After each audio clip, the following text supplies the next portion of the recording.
स्वागत आहे तुमचं द 3 बेस्टेस्ट यूट्यूब चॅनलवरती। तर आज आपण बनवणार आहोत चुनवडी। त्याच्यासाठी आपल्याला लागणारं साहित्य आहे कांदा, टमाटर, सांबार, त्यानंतर हळद, तिखट, मोहरी, जिरं, आपल्या मसाला डब्यामध्ये जेही असतं ते। त्यानंतर मी लसण, अद्रक आणि सांबार आणि जिरं याची पेस्ट करून घेतली आहे। त्यानंतर मेन बेसन आणि त्याच्यानंतर पाणी। सर्वात पहिले आपण एका वाटीमध्ये बेसन काढून घेऊया। त्यामध्ये थोडं लसण अद्रक पेस्ट टाकून घेऊया। त्यानंतर त्यामध्ये चवीपुरतं मीठ, थोडं तिखट चवीपुरतं, तुम्हाला जसं लागतं तसं, आणि नंतर हळद। हे छान मिक्स करून घेऊया। तर यामध्ये तुम्ही थोडं तेल पण घालू शकता, अन्यथा ते हाताला थोडं कमी चिटकेल। आणि त्यानंतर याला आपण पाण्याने भिजवून घेऊया। अगदी थोडं प्रमाणातच पाणी घालूया। अशा प्रकारे आपण हे पीठ भिजवून घेतलेलं आहे। आता आपण चुनवडी करायला एक पातेलं घेऊया।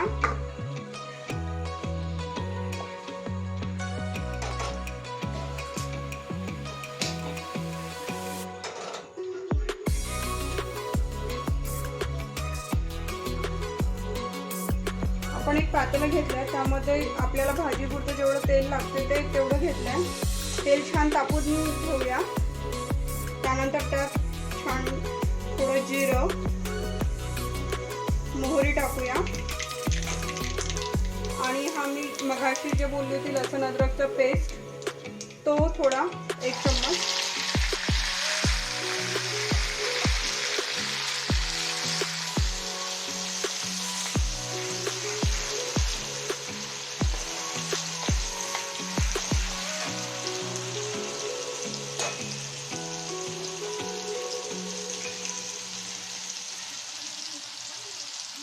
वरती त्यामध्ये कांदा टाकूया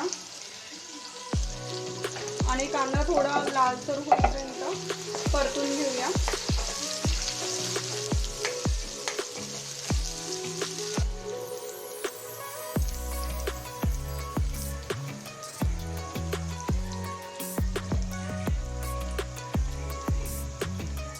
कांदा छान परतून घेतला आपण। त्यानंतर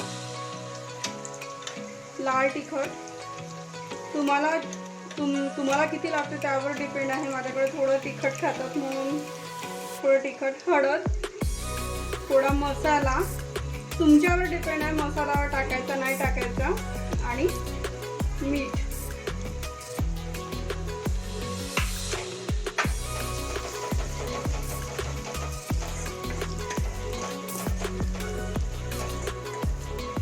त्यानंतर टमाटर,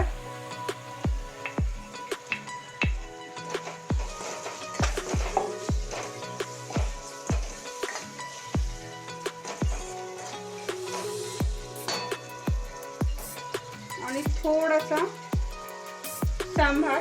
मी टाकते, मला सवय आहे। आणि त्यानंतर थोडं टमाटर शिजवायसाठी थोडं पाणी,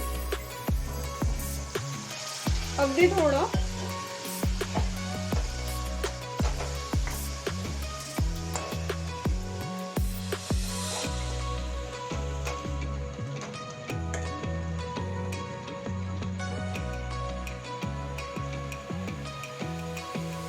त्यानंतर टमाटर शिजू द्यायचे छानपैकी। आपण थोडं झाकून ठेवूया।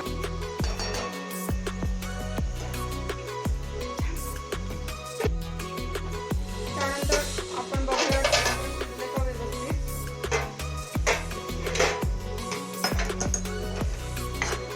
मस्त भाजीला खमंग वास सुटलाय, शिजलाय। आणि आता आपल्याला पाणी टाकूया थोडं, जेवढं आपल्याला रस्सा लागेल तेवढं।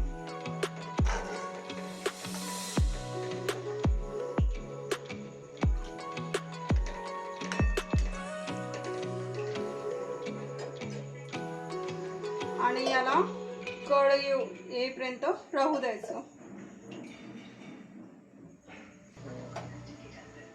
मस्त कळ आलेला आहे.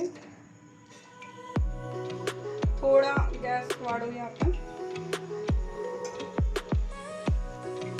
आणि आता आपण जे पीठ भिजवून ठेवलं होतं म्हणजे बेसनचं, त्याचे आपण छोटे छोटे याच्यामध्ये असे गोळे टाकूया. साधारणतः एवढ्या आकाराचे असेच कडामध्ये सोडायचे, म्हणजे ते चिटकणार नाही आणि व्यवस्थित होईल.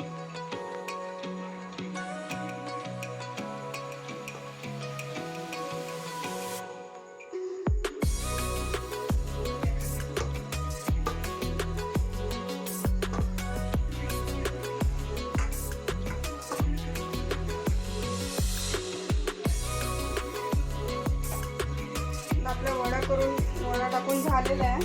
आता हा वडे शिजेपर्यंत आपण त्याला मंद आचेवर छान शिजू देऊया.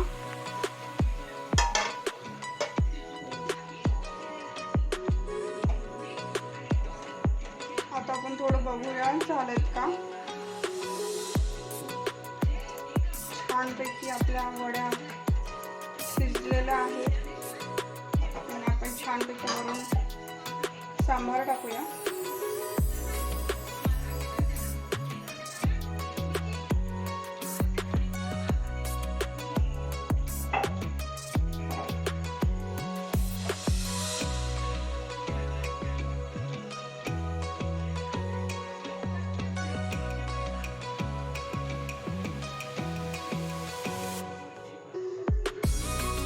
तर अशा प्रकारे आपली चुनवडी ही तयार झालेली आहे. याला तुम्ही पोळीसोबत भाकरीसोबत कशा